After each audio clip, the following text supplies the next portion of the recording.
ಏನು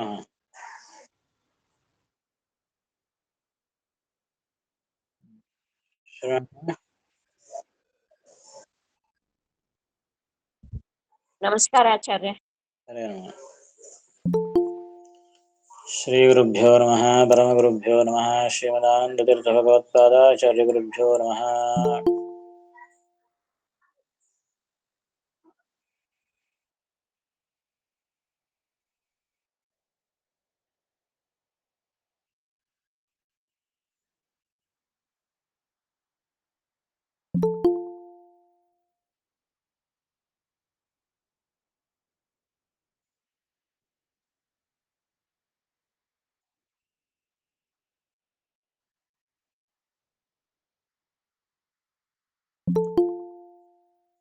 ಹನ್ನೆರಡನೇ ಪದ್ಯ.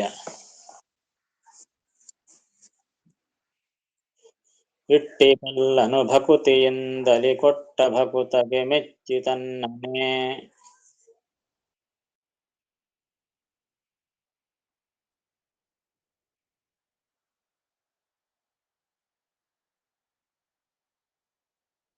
ಕೊಟ್ಟ ಬಡ ಬ್ರಾಹ್ಮಣನ ಒಪ್ಪಿಡಿ ಅವರಿಗ ಖಿಲಾರ್ಥ.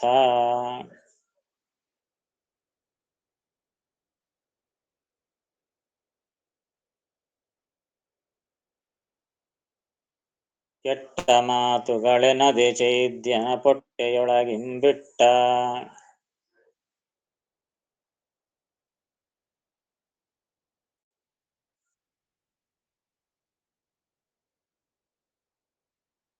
ಬಾಣದ ಹಿಟ್ಟ ಭೀಷ್ಮನವ ಗುಣಗಳೆನಿಸಿದನೆ ಕರುಣಾಳು.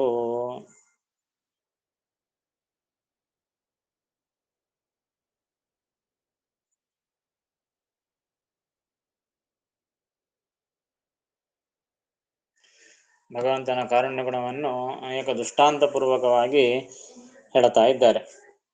ಕಾರುಣ್ಯ ಗುಣ ಅಂತ ಕೇವಲ ಹಿಂದೆ ಗುಣಗಳ ಬಗ್ಗೆ ವರ್ಣನೆ ಮಾಡ್ತಾ ಹೋದ್ರು. ಆ ಕಾರುಣ್ಯ ಗುಣದ ಲಾಭವನ್ನು ಯಾರು ಪಡೆದರು, ದೃಷ್ಟಾಂತ ಯಾರು ಅಂತ ಕೇಳಿದಾಗ ಇಲ್ಲಿ ದೃಷ್ಟಾಂತ ಪೂರ್ವಕವಾಗಿ ಆ ವಿಷಯವನ್ನು ಹೇಳ್ತಾ ಇದ್ದಾರೆ. ಮೊದಲನೇ ದೃಷ್ಟಾಂತ ಏನು? ಇಟ್ಟಿಕಲ್ಲನು ಭಕುತಿಯಿಂದಲಿ ಕೊಟ್ಟ ಭಕುತಗೆ ಮೆಚ್ಚಿ ತನ್ನನೆ ಕೊಟ್ಟ. ಇದು ಒಂದು ದೃಷ್ಟಾಂತ. ಇಟ್ಟಿಕಲ್ಲ, ಇಟಿಕೆಯನ್ನ ಕೊಟ್ಟಂತಹ ಭಕ್ತ ಪುಂಡರೀಕ. ಪುಂಡರೀಕ ಮಹಾ ಭಗವದ್ಭಕ್ತ ಮತ್ತು ತಂದೆ ತಾಯಿಯ ಸೇವೆಯಲ್ಲಿ ನಿರತನಾದಂತಹ ಮಹಾನುಭಾವ. ಎಷ್ಟು ನಿರತನಾಗಿದ್ದ ಅಂತಂದ್ರೆ, ಆ ತಂದೆ ತಾಯಿಗಳ ಸೇವೆ ಮಾಡ್ತಾ ಇರುವಾಗ ಅವನ ಭಕ್ತಿಗೆ ಬೆಚ್ಚಿ ಸಾಕ್ಷಾತ್ ಭಗವಂತನೇ ಒಲಿದು ಬಂದಂತೆ ಮಹಾನುಭಾವ. ಸಾಕ್ಷಾತ್ ಭಗವಂತನೇ ಅವನ ಮನೆಗೆ ಬಂದ್ರೆ ನೀ ಏನ್ಬೇಕು? ಆಗ ಪುಂಡರೀಕ ಓಡಿ ಬರ್ಬೇಕೋ ಇಲ್ಲೋ? ನನ್ನ ಸ್ವಾಮಿ ತಂದೆ ತಾಯಿ ಸೇವೆ ಮಾಡ್ತಾ ಇದ್ದೀನಿ, ಒಂದು ನಿಮಿಷ ಸ್ವಲ್ಪ ವೇಟ್ ಮಾಡು ಅಂತ ಆಸನ ಕುರ್ಚಿ ಗಿರ್ಚಿ ಏನಿದಿಲ್ಲ ಬಾಬಾ, ಒಂದು ಇಟಿಕೆಯನ್ನು ಹಾಕಿ ಬಿಡಾಕಿಂದಂತ. ತಗೋ ಈ ಇಟಿಕೆ ಇದೇ ಆಸನ, ಇದ್ರ ಮ್ಯಾಲ ಸ್ವಲ್ಪ ನಿಂತಿರು, ಮನೆಗೆ ಬಂದವರಿಗೆ ಆಸನ ಕೊಡಬೇಕು. ಹೀಗಾಗಿ ಆಸನಾರ್ಥ ಅಕ್ಷತಾನ್ ಸಮರ್ಪಯಾಮಿ ಅಂತ ಅಂತೀವಿ ನಾವು ಪೂಜೆ ಮಾಡೋ ಕಾಲಕ್ಕೆ. ಆಗ ಆಸನಾರ್ಥ ಆಗಿ ಇಲ್ಲಿ ಇಟಿಕಲನ್ನ ಕೊಟ್ಟು ಬಿಟ್ಟ. ಇಟಿಕೆಯನ್ನು ಕೊಟ್ಟು ಅದ್ರ ಸ್ವಲ್ಪ ಹೊತ್ತು ನಿಂತಿರು, ತಂದೆ ತಾಯಿ ಸೇವೆ ಮಾಡ್ಕೊಂಡು ಬರ್ತೀನಿ ಅಂತ ಹೇಳಿದನಂತ ಮಹಾನುಭಾವ. ಹೀಗೆ ಅಂದ್ರೆ ಆ ತಂದೆ ತಾಯಿಗಳಲ್ಲಿ ಭಗವಂತನನ್ನು ನೋಡಿಕೊಂಡ ಮಹಾನುಭಾವ ಆ ಪುಂಡರೀಕ. ಹಾಗೆ ಆ ಇಟ್ಟಿಗೆ ಮೇಲೆ ನಿಂತು ಟೊಂಕ ಮೇಲೆ ಕೈ ಎತ್ಕೊಂಡು ನಿಂತು ಬಿಟ್ಟ ಮಹಾನುಭಾವ. ಯಾವ ವರತಾನ ಪಾಯಿತ ಪೂಜೆ ಮಾಡ್ಲಿಕ್ಕ. ಇಲ್ಲ ರಿವರ್ಸ್, ನಾವು ಭಗವಂತನ ಸಲುವಾಗಿ ನಾವು ವೇಟ್ ಮಾಡಬೇಕಾದ್ರೆ ಅಲ್ಲಿ ಭಕ್ತರ ಸಲುವಾಗಿ ಭಗವಂತ ವೇಟ್ ಮಾಡಿದ. ಹೀಗಾಗಿ ಇಷ್ಟಕ್ಕಂತೆ ಇನ್ನು ಕಾರುಣ್ಯ ಗುಣಕ್ಕೆ ಬೇರೆ ದೃಷ್ಟಾಂತ ಏನಿದೆ? ತಿಮ್ಮಪ್ಪನ ಹತ್ರ ಹೋಗಿ ಲೈನ್ನ ನಿಂತು ಗಂಟೆಗಟ್ಟಲೆ ನಿಂತಿರಾರಿ ಮಹಾನುಭಾವ ಒಂದು ಕ್ಷಣ ದರ್ಶನ ಕೊಡೋಲ್ಲ. ಅಂತಹದ್ದು ಆ ಭಕ್ತನ ಸಲುವಾಗಿ ನೀ ಯಾವ ಬರ್ತೀವಿ ಮಾರಾಯ ಅಂತ ಭಕ್ತನ ಸಲುವಾಗಿ ಕಾದ್ಕೊಂಡು ನಿಂತು ಬಿಟ್ಟ. ಯಾಕೆ? ಪುಂಡರೀಕಾಕ್ಷ ಅಂತ ಹೆಸರ ಭಗವಂತನಿಗೆ. ಪುಂಡರೀಕ ವರದ, ಅದನ್ನೇ ಪಾಂಡುರಂಗನಾದ. ಟೊಂಕ ಮೇಲೆ ಕೈ ಇಟ್ಕೊಂಡು ನಿಂತು ಬಿಟ್ಟ. ಹೀಗೆ ಇಟ್ಟಿಕಲ್ಲನು ಭಕುತಿಯಿಂದಲೇ ಕೊಟ್ಟ. ಅದರ ಹಿಂದೆ ಏನ್ ಗಮನ ಮಾಡಿದ? ಇಟಿಕೆ ಕೊಟ್ನ, ಸಿಂಹಾಸನ ಕೊಟ್ನ ಅಂತ ನೋಡಿಲ್ಲ. ಅದರ ಹಿಂದೆ ಇರತಕ್ಕಂತ ಭಕ್ತಿಯನ್ನು ನೋಡಿದ ಭಗವಂತ.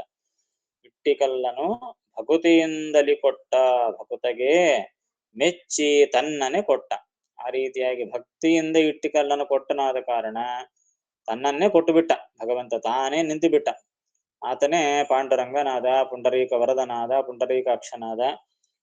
ಆ ರೀತಿಯಾಗಿ ಇದು ಒಂದು ದೃಷ್ಟಾಂತ. ಅಂದ್ರೆ ಏನು ಕೊಟ್ಟರು ಅದರ ಏನು ಕೊಟ್ಟ ಅಂತ ಎಂಬುದನ್ನ ನೋಡೋದು, ಹೇಗೆ ಕೊಟ್ಟ ಎಂಬುದನ್ನು ನೋಡುತ್ತಾನೆ. ಅತ್ಯಂತ ಭಕ್ತಿಯಿಂದ ಕೊಟ್ಟನಾದ ಕಾರಣ ತಾನು ಆ ಭಕ್ತಗೆ ಮೆಚ್ಚಿ ತನ್ನನ್ನೇ ಕೊಟ್ಟು ಬಿಟ್ಟ. ಇದು ಒಂದು ದೃಷ್ಟಾಂತ. ಎರಡನೆಯದು, ಬಡ ಬ್ರಾಹ್ಮಣನ ಒಪ್ಪಿಡಿಯವಳಿಗೆ ಅಖಿಲಾರ್ಥ. ಕೊಟ್ಟ ಅಂಬುದು ಕಾಮನ್, ಕೊಟ್ಟ ಅಂಬುದು ಮತ್ತೆ ಇಲ್ಲಿ ಆಡ್ ಮಾಡ್ಕೋಬೇಕು. ಬಡ ಬ್ರಾಹ್ಮಣನ ಒಪ್ಪಿಡಿಯವಳಿಗೆ ಅಖಿಲಾರ್ಥ ಕೊಟ್ಟ ಅಂತ. ಅಂದ್ರೆ ಬಡ ಬ್ರಾಹ್ಮಣ ಯಾರು? ಕುಚೇಲ ಮಹಾನುಭಾವ. ಅವನೇನು ಕೊಟ್ಟ? ಒಪ್ಪಿಡಿ ಅವಲಿಗೆ, ಒಂದು ಹಿಡಿ. ಒಪ್ಪಿಡಿ ಒಂದು ಹಿಡಿ ಅಂತ ಅರ್ಥ. ಒಂದು ಹಿಡಿಯ ಅವಲಿಗೆ ಅಂದ್ರೆ ಅವಲಕ್ಕಿ, ಒಂದು ಹಿಡಿ ಅವಲಕ್ಕಿ ಕೊಟ್ಟನಷ್ಟೆ.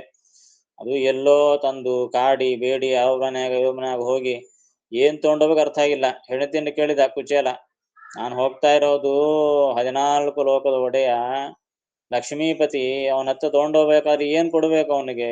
ಹೋಗೋ ಕಾಲಕ್ಕ ಎಲ್ಲಾರು ಏನೇನೋ ತಗೊಂಡೋಗಿ ಕೊಡ್ತಾರೆ ಕಾಣಿಕೆಗಳು. ನಾ ಏನಂತ ಕೊಡ್ಬೇಕು? ಏನೋ ಒಂದು ಇದ್ದು ಕೊಡು ಅಂದ್ರೆ ಏನ್ ನೋಡ್ತಾ ಎಲ್ಲ ಟಂಗ ಟಂಗ ಅಂತವ ಮನ್ಯಾಗ ಪಾತ್ರೆಗಳೆಲ್ಲ, ಏನಿಲ್ಲ. ಇವ್ರನ್ನ ಕಾಡಿ ಬೇಡ ಅವಲಕ್ಕಿ ತಂದು ಹರಕಮೃಕ ಬಟ್ಟೆಯಲ್ಲಿ ಕಟ್ಟಿ ಕೊಟ್ಲು ಪಾಪ. ಅದನ್ನ ಹಿಡ್ಕೊಂಡು ಬಂದ ಕೃಷ್ಣ ಪರಮಾತ್ಮ. ನೋಡಿ ಎಲ್ಲಾ ಉಪಚಾರ ಮಾಡಿ ಮಾತನಾಡಿಸಿ ಕೊನೆಗೆ ಏನ್ ಕಳಿಸಿದ್ದಾಳೆ ಅಂತ ಹೇಳಿ ಟೊಂಕದಲ್ಲಿ ಇರತಕ್ಕಂತಹ ಅವಲಕ್ಕಿ ತಗೊಂಡು ಸಂತೋಷದಿಂದ ಒಂದು ಹಿಡಿ ಬಾಯ ಹಾಕೊಂಡ. ಇನ್ನೊಂದ್ 2 ಹಿಡಿ ತಗೊಂಡ್ಲಿಕ್ಕೆ ಹೋದ್ರೆ ಬಂದು ರುಕ್ಮಿಣಿ ಕೈ ಹಿಡಿದು ಬಿಟ್ಲು. ಸ್ವಾಮಿ ಸಾಕು, ಒಂದು ಹಿಡಿ ಅವಲಕ್ಕಿಗೆ ಮಹಾ ಸಂಪತ್ತನ್ನು ಕೊಟ್ಟು ಬಿಟ್ರಿ, ಇನ್ನೊಂದು ಹಿಡಿ ಬಾಯ ಹಾಕೊಂಡ್ರೆ ನಾವೆಲ್ಲ ಹೋಗಿ ಕಸಬರಿ ಹಿಡ್ಕೊಂಡು ಅವ್ರ ಮನೆ ಹೋಗ್ಬೇಕಾಗಿ ಬರ್ತದ, ಬೇಡ ಅಂತ ನಿಂದಿಸ್ಬಿಟ್ರಂತೆ. ಹಾಗೆ ಆ ಬ್ರಾಹ್ಮಣ ಕೊಟ್ಟಿರತಕ್ಕಂತಹ ಒಂದು ಹಿಡಿಯ ಅವಲಕ್ಕಿಗೆ ಅಖಿಲಾರ್ಥ ಕೊಟ್ಟ. ಎಲ್ಲಾ ಅರ್ಥಗಳನ್ನು ಭಗವಂತ ಆ ಬಡ ಬ್ರಾಹ್ಮಣನಿಗೆ ಕೊಟ್ಟ. ಈಗ ಮೇಲೆ ಅವನು ಇಟಿಕಿ ಕೊಟ್ಟರು ಅಷ್ಟೇ, ಇವನು ಅವಲಕ್ಕಿ ಕೊಟ್ಟರು ಅಷ್ಟೇ. ಕೊಟ್ಟದ್ದು ಆಸನಕ್ಕಾಗಿ ಇಟಿಕಿ, ಇಲ್ಲಿ ತಿಂಡಿಗಾಗಿ ಅವಲಕ್ಕಿ. ಹೀಗಾಗಿ ಎರಡೂ ಅತ್ಯಂತ ಸಾಧಾರಣವಾದ ಪದಾರ್ಥಗಳು, ಆದರೆ ಕೊಟ್ಟದ್ದು ಮಾತ್ರ ಅಮಿತವಾಗಿ ಕೊಟ್ಟ ಭಗವಂತನಿಗೆ. ಇದು ಸರಿ, ಅವ್ರೇನೋ ಕೊಟ್ರು, ಕೊಟ್ಟಿದ್ದನ್ನ ಸ್ವಲ್ಪ ಆದ್ರೂ ಭಕ್ತಿಯಿಂದ ಕೊಟ್ರು, ಏನೋ ಕೊಟ್ಟಾರ ಅಂತ ಅನ್ಸ್ಕೊಳ್ಬಹುದು. ಈ ಮೂರನೇನಿದ್ದಾನೆ ಮಹಾನುಭಾವ, ಕೆಟ್ಟ ಮಾತುಗಳೆನದೆ ಚೈದ್ಯನ ಪೊಟ್ಟೆಯೊಳಗಿಂಬಿಟ್ಟ. ಇದು ಇನ್ನೂ ವಿಚಿತ್ರ. ಆ ಶಿಶುಪಾಲ ಮಾರಾಯ ಆ ರಾಜಸೂಯ ಯಾಗದಲ್ಲಿ ಬೈದ ಬೈದ ಬೈದ ಬಾಯಿ ಸಿಕ್ಕ ಬೈದ ಕೃಷ್ಣನನ್ನು. ಆಗ ಯಾದವ ನೀನು ಬರೇ ಮೋಸಗಾರ ಆಗಿ ಬಾಯಿ ಸಿಕ್ಕ ಬೈದ. ಕೃಷ್ಣ ನೋಡ್ತಾ ಆಯ್ತ, ಅವನ ತಪ್ಪುಗಳೆಲ್ಲ ಎಣಿಸಿ ಕೊನೆಗೆ ಅವನನ್ನು ಸಂಹಾರ ಮಾಡಿದ ಕೂಡಲೇ ಏನಾಯ್ತು? ಆ ಶಿಶುಪಾಲನ ಶರೀರದಿಂದ ಒಂದು ಜ್ಯೋತಿ ಹೊರಗೆ ಬಂದು ಆ ಕೃಷ್ಣನಲ್ಲಿ ಹೋಯಿತು. ಬಗರೀಕೂತ ಸಭೆಯಲ್ಲಿ ಧರ್ಮರಾಜ ತಲೆ ಕೆಟ್ಟೋಯ್ತು. ಏನು ವಿಚಿತ್ರ! ಏಕಾಂತ ಭಕ್ತಿರಿಗೂ ಸಿಗದೆ ಇರತಕ್ಕಂತಹ ಈ ಸಾಯುಜ್ಯ ಮೋಕ್ಷ ಇದೇನಿದು? ಈ ಹುಟ್ಟಿದಾಗಲಿಂದನೂ ಕೃಷ್ಣನ್ನ ಬೈಯೋದೊಂದೇ ಗೊತ್ತು ಶಿಶುಪಾಲ, ಇನ್ನೊಂದು ಏನು ಗೊತ್ತಿಲ್ಲ. ಹಾಗೆ ಬೈದು ಬಾಯಿಗೆ ಯಾಕೆ ಹುಣ್ಣಾಗಲಿಲ್ಲ ಅಂತ ಅನ್ಕೊಂತ ಇದ್ದೆ. ಅಂತಹದ್ದು ಏನು ವಿಚಿತ್ರ! ಸತ್ಮೇಲಕ್ಕೆ ಆ ಜ್ಯೋತಿ ಕೃಷ್ಣನಲ್ಲಿ ಹೋಯ್ತಲ್ಲ, ಏನಿದು ಅಂತ ಬಗೆಯ ನಾರದರನ್ನು ಕೇಳ್ತಾನೆ ಪ್ರಶ್ನೆ. ಆಗ ಹೇಳಿದ್ದೆ ಈ ನರಸಿಂಹಾವತಾರದ ಇತಿಹಾಸ, ಪ್ರಹ್ಲಾದನ ಚರಿತ್ರೆಯಲ್ಲಿ ನಾರದರು ಹೇಳ್ತಾರೆ ಸಪ್ತಮ ಸ್ಕಂದದಲ್ಲಿ. ಹಾಗೆ ಆ ರಾಜಸೂಯ ಯಾಗದಲ್ಲಿ ಏನಾಯ್ತು? ಕೆಟ್ಟ ಮಾತುಗಳೆನ್ನದೆ ಆ ಶಿಶುಪಾಲನು ಮಾತನಾಡಿದಂತಹ ಆ ಕೆಟ್ಟ ಮಾತುಗಳು, ಬೈಗಳು ಏನಿವೆ, ಅದನ್ನು ಕೆಟ್ಟ ಮಾತುಗಳೆನದೆ, ಅದನ್ನ ಕೆಟ್ಟ ಮಾತುಗಳು ಅಂತ ತಾನು ಸ್ವೀಕಾರ ಮಾಡಲೇ ಇಲ್ಲ ಕೃಷ್ಣ. ಅಂತಹ ಚೇದಿರಾಜ ಆದ ಕಾರಣ ಅವನಿಗೆ ಚೈದ್ಯ ಅಂತ ಹೆಸರು ಶಿಶುಪಾಲನಿಗೆ. ಚೇದಿರಾಜ ಚೈದ್ಯ. ಆ ಚೈದ್ಯನಾದಂತಹ ಶಿಶುಪಾಲ ಏನ್ ಮಾತನಾಡಿದರೂ ಕೂಡ ಪೊಟ್ಟೆಯೊಳಗೆ ಇಂಬಿಟ್ಟ, ತನ್ನ ಹೊಟ್ಟೆಯೊಳಗೆ ಅವನಿಗೆ ಆಶ್ರಯ ಕೊಟ್ಟ. ಇಂಬಿಟ್ಟ, ಇಂಬಂದ್ರೆ ಅವನಿಗೆ ಆಶ್ರಯವನ್ನು ಕೊಟ್ಟ ಅಂತ ಅರ್ಥ. ತನ್ನ ಹೊಟ್ಟೆಯೊಳಗೆ ಅವನಿಗೆ ಆಶ್ರಯ ಕೊಟ್ಟು ಬಿಟ್ನಲ್ಲ, ಏನಿದೆ ವಿಚಿತ್ರ! ಮೇಲಿನ ಇಬ್ಬರು ಕನೀಸ ಒಬ್ಬನೇನೋ ಕೊಟ್ಟಿದ್ದು ಏನಾದ್ರೂ ಒಂದು ಇಟಿಕನ್ನ ಕೊಟ್ನಲ್ಲ, ಎರಡನೇ ಆತ ಕನೀಸ ತಿನ್ಲಿಕ್ಕೆ ಅವಲಕ್ಕಿ ಆದ್ರೂ ಕೊಟ್ಟ. ಇವನು ಅದೂ ಅಲ್ಲ, ಅವಲಕ್ಕಿ ಕೊಟ್ಟಿಲ್ಲ, ಇಟಿಕಿ ಕೊಟ್ಟಿಲ್ಲ, ಬೈತಾ ಕೂತ. ಅಂತಹ ಬೈದವನನ್ನು ಕೂಡ ಹೊಟ್ಟೆಯಲ್ಲಿ ಇಟ್ಕೊಂಡಲ್ಲ, ಇದೇನು ವಿಚಿತ್ರ! ಇದಕ್ಕೆ ಏನಂತನಬೇಕು? ಎಷ್ಟು ಕಾರುಣ್ಯಗುಣ ಅಂತನಬೇಕು ಇದು ಒಂದು. ಇನ್ನು 4ನೇ ದೃಷ್ಟಾಂತ, ಬಾಣದಲ್ಲಿಟ್ಟ ಭೀಷ್ಮನ ಅವಗುಣಗಳೆನಿಸಿದನೆ ಕರುಣಾಳು. ಹೋಗಲೆಪ್ಪ ಕನೀಸ ಶಿಶುಪಾಲ ಬಾಯಿಂದಾದ್ರೂ ಬೈದ, ಭೀಷ್ಮ ಹಂಗಲ್ಲೇ ಡೈರೆಕ್ಟ್ ಆಗಿ ಬಾಣಗಳಿಂದ ಹೊಡೆದ. ಭಯಂಕರ ರಣರಂಗದಲ್ಲಿ ಭೀಷ್ಮಾಚಾರ್ಯರು ಎಷ್ಟೋ ಬಾಣ ಪ್ರಯೋಗ ಮಾಡಿದ ಅರ್ಜುನನ ಮೇಲೆ, ಕೃಷ್ಣನ ಮೇಲೆ. ಕೊನೆಗೆ ಕೃಷ್ಣನಿಗೆ ಅರ್ಜುನ ಸಾಕಾಯ್ತಂತೆ. ಅರ್ಜುನ ಮಹಾನುಭಾವ ಯುದ್ಧ ಮಾಡೋ ಕಾಲಕ್ಕೆ ಭೀಷ್ಮಾಚಾರ್ಯ ಎದುರಾದ್ರೆ ಸಾಕು, ಮೆಲ್ಲಕ್ಕೆ ಯುದ್ಧ ಮಾಡ್ತಿದ್ದಂತೆ, ಗಟ್ಟಿಯಾಗಿ ಯುದ್ಧ ಮಾಡ್ತಿದ್ದಿಲ್ಲ. ಅಷ್ಟು ಗೌರವ ಭೀಷ್ಮರಂದ್ರೆ, ದ್ರೋಣರಂದ್ರೆ ಗುರುಗಳು ಅಂತ ಹೇಳಿ ಯುದ್ಧರಂಗದಲ್ಲಿಯೂ ಕೂಡ ಅವರ ಮೇಲೆ ಜೋರಾಗಿ ಬಾಣಪ್ರಯೋಗ ಮಾಡ್ಲಿಕ್ಕೆ ಹಿಂಜರಿತಾ ಇದ್ದ ಅರ್ಜುನ. ಕೃಷ್ಣನೇ ನೋಡಿ ಸಾಕಾಯ್ತಂತ, ಮಾರೇ ಏನ್ ನೀನು ಯುದ್ಧ ಮಾಡ್ತಿದ್ದೆ, ಏನ್ ಬಡಿಸ್ತಾ ಇದ್ದೆ ಊಟ ಕೂತಾಗಿ, ಏನ್ ಯುದ್ಧ ಅಂದ್ರೆ ಯುದ್ಧ ಇದ್ದಂತೆ ಮಾಡಬೇಕು, ಇದೇನ್ ಹಿಂಗ್ ಮಾಡ್ತಾ ಇದ್ದೀವಿ, ಸರಿ ನಿಂಗೆ ಕೈಲಾದೆ ಹೋದ್ರೆ ನಾನೇ ಕೊಂದುತ್ತೀನಿ ಅಂತ ಹೇಳಿ ಕೃಷ್ಣ ರಥ ಚಕ್ರವನ್ನು ತಗೊಂಡು ಭೀಷ್ಮಾಚಾರ್ಯ ಸಂಹಾರ ಮಾಡ್ಲಿಕ್ಕೆ ಬರ್ತಾನೆ. ಆ ಭೀಷ್ಮಾಚಾರ್ಯರು ಸಾಷ್ಟಾಂಗ ನಮಸ್ಕಾರ ಮಾಡಿ ಪ್ರಾರ್ಥನೆ ಮಾಡ್ತಾನೆ, ಸ್ವಾಮಿ ಎಂತಹ ಕರುಣಾಳು ನೀನು, ನಾನು ಹೊಡೆದಿರತಕ್ಕಂತಹ ಬಾಣಗಳಿಂದ ನಿನ್ನ ಮೈ ಆ ಚರ್ಮ ಸೀಳಿ ರಕ್ತ ಸೋರ್ತಾ ಇದೆ, ಅದನ್ನು ಲೆಕ್ಕ ಮಾಡದೆ ನೀನು ನಿನ್ನ ಪ್ರತಿಜ್ಞೆಯನ್ನು ಬಗಲಿ ಇಟ್ಟು ನನ್ನ ಪ್ರತಿಜ್ಞೆಯನ್ನು ಸಾರ್ಥಕ ಮಾಡ್ಲಿಕ್ಕೆ ಬಂದಿಯಲ್ಲಪ್ಪ ಅಂತ ನಮಸ್ಕಾರ ಮಾಡ್ತಾನೆ. ಕೃಷ್ಣ ಹೇಳಿದ್ದ ನಾನು ಆಯುಧ ಹಿಡಿಯೋದಿಲ್ಲ ಅಂತ, ಆ ಪ್ರತಿಜ್ಞೆಯನ್ನು ಭಂಗ ಮಾಡಿದ. ಭೀಷ್ಮಾಚಾರ್ಯ ಪ್ರತಿಜ್ಞೆ ಮಾಡಿದ್ರು ನಾನು ಕೃಷ್ಣನ ಜೊತೆಗೆ ಆಯುಧ ಹಿಡಿಸ್ತೀನಿ ಅಂತ, ನನ್ನ ಪ್ರತಿಜ್ಞೆಯನ್ನು ಸಚ್ಚ ಮಾಡ್ಲಿಕ್ಕಾಗಿ ನೀನು ಆಯುಧ ಹಿಡಿದಿಯಲ್ಲ ಅಂತ ಭೀಷ್ಮಾಚಾರ್ಯರು ಸ್ತೋತ್ರ ಮಾಡ್ತಾರೆ. ಹೀಗಾಗಿ ಬಾಣದಲ್ಲಿಟ್ಟ ಭೀಷ್ಮನ ಅವಗುಣಗಳೆಣಿಸಿದನೇ ಪ್ರಶ್ನೆ ಮಾಡ್ತಾ ಇದ್ದಾರೆ. ಬಾಣದಲ್ಲಿಟ್ಟ, ಬಾಣಗಳನ್ನೇ ಹೊಡೆದಿರತಕ್ಕಂತಹ ಬಾಣ ಪ್ರಯೋಗ ಮಾಡಿದ ಆ ಭೀಷ್ಮನ ಅವಗುಣಗಳನ್ನು, ಮೇಲಿನವರ ಎಲ್ಲರ ಅವಗುಣಗಳು, ಅದನ್ನೇನಾದ್ರೂ ಎಣಿಸಿದನೇನು, ಮಹಾ ಕರುಣಾಳು. ಹೀಗಾಗಿ ಆತನ ಕಾರುಣ್ಯ ಗುಣಕ್ಕೆ ಇಷ್ಟಕ್ಕಿಂತಲೂ ಇನ್ನ ಬೇರೆ ದೃಷ್ಟಾಂತ ಏನು ಹೇಳಬೇಕು. ಪೂಜೆ ಮಾಡುವುದರಲ್ಲಿ ದೊಡ್ಡ ದೊಡ್ಡ ಆಭರಣಗಳಿಂದ ಮಹಾ ಸಂಪತ್ತಿನಿಂದ ಪೂಜೆ ಮಾಡಲಿಲ್ಲ ಈ ಕುಚೇಲ, ಒಂದು ಹಿಡಿ ಅವಲಕ್ಕಿ. ಯಾಕೆ ಅವನಲ್ಲಿಯೂ ಮತ್ತು ಈ ಇಟ್ಟಿಕಲ್ಲನ್ನು ಕೊಟ್ಟಿರತಕ್ಕಂತಹ ಆ ಪುಂಡರೀಕನಲ್ಲಿಯೂ ಏನ್ ನೋಡಿ ಅವನು ಒಲಿದ, ಸಂಪತ್ತನ್ನು ನೋಡಿ ಒಲಿದನ? ಏನೂ ಇಲ್ಲ, ಕೇವಲ ಅವರ ಭಕ್ತಿಯನ್ನು ನೋಡಿ ಒಲೆದ. ಹಾಗೆ ಶಿಶುಪಾಲ ದ್ವೇಷ ಮಾಡಿದರು, ಅವನನ್ನು ಹೊಟ್ಟೆಯಲ್ಲಿಟ್ಟುಕೊಂಡ. ಭೀಷ್ಮನು ಬಾಣದಿಂದ ಹೊಡೆದರೂ ಕೂಡ ಅವನು ರಕ್ಷಣೆ ಮಾಡಿದ. ಇಷ್ಟರಕ್ಕಿಂತರೂ ಇನ್ನ ಕಾರುಣ್ಯ ಗುಣಕ್ಕೆ ಏನಂತ ಹೇಳಬೇಕು? ಹಾಗಾದ್ರೆ ಶಿಶುಪಾಲ ಹೊಡೆದ ಅಂದ್ರೆ ಬೈದಿದ್ದಕ್ಕೆ ಹೊಟ್ಟೆಯಾಳಿಗಿಟ್ನೇನು? ಎಲ್ಲ ಮತ್ತು ಪುರಾಣಗಳು ನೋಡಬೇಕು, ಮತ್ತು ನಮ್ಮ ಮಧ್ವಾಚಾರ್ಯರು ಹೇಳಿರತಕ್ಕಂತಹ ನಿರ್ಣಯಗಳನ್ನು ಹಾದಿಯಲ್ಲಿ ನೋಡಿದಾಗ ಮಾತ್ರ ಆ ಕಥೆ ನಮಗೆ ಬೇಗ ಚೆನ್ನಾಗಿ ಅರ್ಥ ಆಗ್ತದೆ. ಇಲ್ಲಾಂದ್ರೆ ಮತ್ತು ಅಪಾರ್ಥ ಆಗ್ತದೆ ಅಷ್ಟೇ. ಮೇಲಿಂದ ಇದೇ ಸುಮ್ಮನೆ ತಿಳ್ಕೊಂಡು ಕೂದು ಬಿಟ್ರೆ ಅಪಾರ್ಥ ಆಗ್ಬಿಡ್ತದೆ. ಅಲ್ಲಿ ಮುಕ್ತಿ ಕೊಟ್ಟದ್ದು ಆ ಚೈತ್ಯನಿಗೆಲ್ಲ. ಚೈತ್ಯನಲ್ಲಿ ಅಲ್ಲಿ ಇಬ್ಬರು ಜೀವರಿದ್ರು, ಜೀವದ್ವಯ ವೇಷ. ಒಬ್ಬನು ಮಹಾ ದುಷ್ಟನಾಗಿರತಕ್ಕಂತಹ ದೈತ್ಯನು ಒಬ್ಬನಿದ್ದ, ಮತ್ತ ಒಳಗೆ ದ್ವಾರಪಾಲಕನಾಗಿರತಕ್ಕಂತಹ ಜಯ ಇದ್ದ. ಹೀಗಾಗಿ ಮುಕ್ತಿ ಕೊಟ್ಟದ್ದು, ಹೊಟ್ಟೆಯೊಳಗೆ ಹಿಂಬಿಟ್ಟದ್ದು ಯಾರನ್ನು? ಆ ದ್ವಾರಪಾಲಕನನ್ನೇ ಹೊರತು ಆ ದುಷ್ಟನಿಗಲ್ಲ. ದುಷ್ಟನು ಮತ್ತ ಅವನ ತಮಸ್ಸಿಗೆ ಹೋದ, ಭಗವಂತನನ್ನು ಬೈದ ಕಾರಣ ಹೋದ. ಆದರೆ ಭಗವಂತ ಏನ್ ನೋಡಿದ, ಈ ಜಯ ದ್ವಾರಪಾಲಕ ಅಂತ ಜಯನೂ ಕೂಡ ಅದೇ ಶರೀರದಲ್ಲಿ ಇದ್ನಲ್ಲ, ಅದಕ್ಕಾಗಿ ಶಿಕ್ಷೆ ಕೊಡಲಿಲ್ಲ. ನೀನು ಅವನ ಜೊತೆಗೆ ಸೇರಿದ್ದಿ, ಅದಕ್ಕಾಗಿ ನಿನ್ನ ಬರಬೇಡ ಅಂತಂದಿಲ್ಲ. ದುಷ್ಟನ ಜೊತೆಗೆ ಸೇರಿ ಇದ್ದಾಗ್ಯೂ ಭಗವಂತ ಅನುಗ್ರಹ ಮಾಡಿ ತಗೊಂಡಲ್ಲ ಅವನನ್ನು, ಅದು ಅವನ ಕಾರುಣ್ಯ ಗುಣ ಅಂತ ಇಷ್ಟು ಅರ್ಥ ಮಾಡ್ಕೊಳ್ಬೇಕು. ಅವನ ಜೊತೆ ಕೆಟ್ಟವನ ಜೊತೆ ಸೇರಿ ನಾನು ನಿನ್ನ ಹತ್ರ ಸೇರಿಸೋದಿಲ್ಲ ಅಂತಂದಿದ್ರೆ ಏನಾದಿತ್ತು? ಹಂಗನ್ನದೇ ಅವನನ್ನು ತಾನು ಉದ್ಧಾರ ಮಾಡಿದ್ನಲ್ಲ, ಇದು ಭಗವಂತನ ಕಾರುಣ್ಯ ಗುಣ ಅಂತ ಅವನ ಕಾರುಣ್ಯ ಗುಣಕ್ಕೆ ದೃಷ್ಟಾಂತಗಳನ್ನು ಹೇಳ್ತಾ ಇದ್ದಾರೆ. ಗೊತ್ತಾಯ್ತಲ್ಲ? ಅರ್ಥ ಆಯ್ತು ಆಚಾರ್ಯ. ಬರ್ಕೊಂಡು ಕರುಣಾಳುವಾದ ಶ್ರೀಹರಿ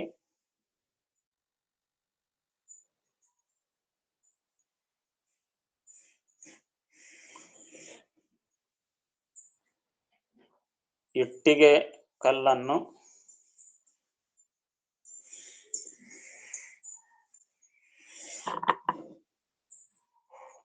ಭಕ್ತಿಯಿಂದ ಕೊಟ್ಟ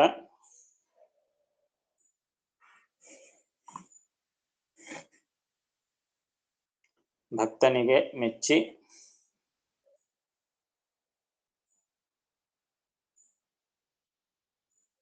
ತನ್ನನ್ನೇ ಕೊಟ್ಟ.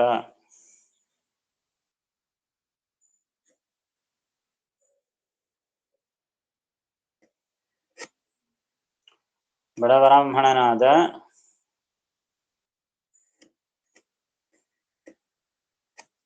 ಕುಚೇಲನ ಕುಚೇಲನು ಕೊಟ್ಟ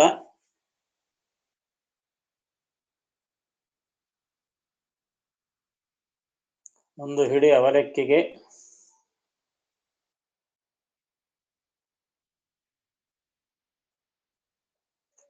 ಹಿಡಿ ಅವಲಕ್ಕಿಗೆ ಮೆಚ್ಚಿ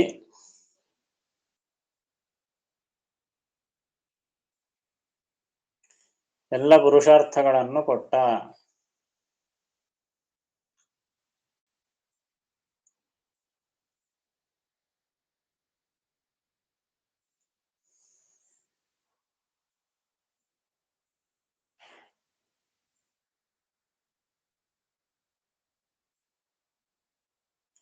ಕೆಟ್ಟ ಮಾತುಗಳನ್ನು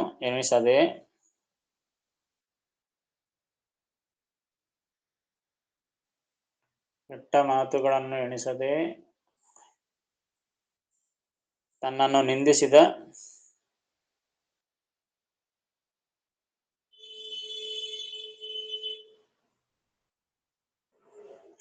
ಶಿಶುಪಾಲನನ್ನು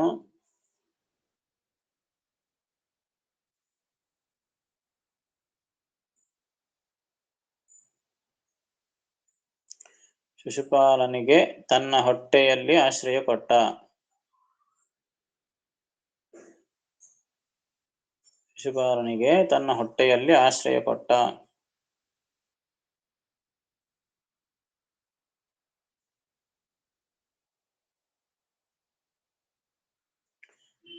ಬಾಣಗಳಿಂದ ಹೊಡೆದ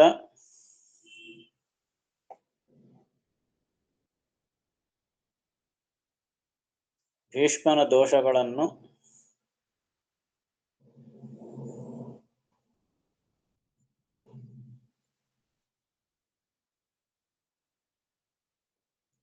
ಎಣಿಸಲಿಲ್ಲ.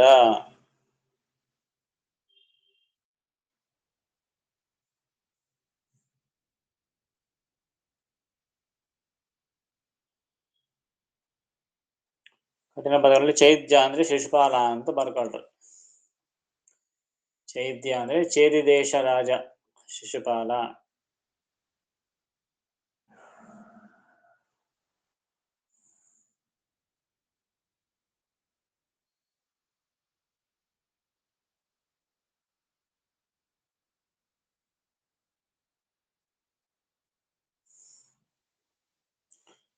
ಇಟ್ಟಿ ಕಲ್ಲನು ಭಕುತಿಯಿಂದಲಿ ಕೊಟ್ಟ ಭಕುತಗೆ ಮೆಚ್ಚಿ ತನ್ನನೆ.